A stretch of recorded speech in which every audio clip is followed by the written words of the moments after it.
صلاة الذي في كل بزار وفي سفر Touba Courrier Faye. Vidéo d'orientation pour le grand magal de Touba. Fii ma taxaw nag mooy corniche garage Darou Mouhty. Fii ma joxañ mooy yoon bi bàyyi ko jumaay Touba jaar biir Darou Khoudoss kër Cheikh Moustapha Karim radiyallahu taala anhu. Su ma doxee nag ba agsi fii ci rond point bi séddale ñeenti tali yi bu dee da nga bëgg a continuer man nga continuer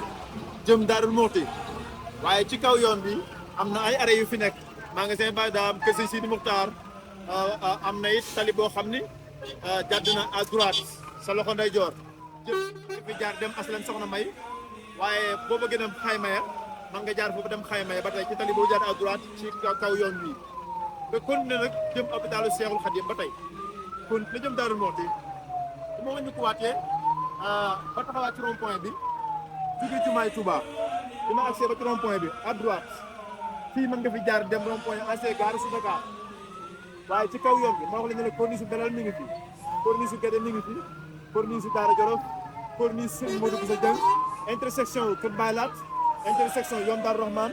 intersection ñaari pono jàkkaarloo ak Kër Ñang intersection Tali bu bees jàkkaarloo ak syndicat bu njëkk ba nga continuer prononcé jëm tout droit rond point ancien gare su Dakar su ma wëlbati ko waatee ci yoon bi mu jàkkaarloo moom yoon bii ma jógee nga xam ne mooy taxaw ci rond point bi bàyyi ko jumaay Touba ñëw ba ci corniche su Darou Mouhty su ma jëlee sama loxo càmmoñ à gauche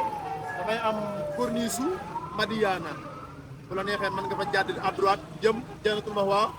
autour abias ba bu ne boo jàddee gauche nag jumaay Touba nga jëm ba tey waaye boo continuer yoon bi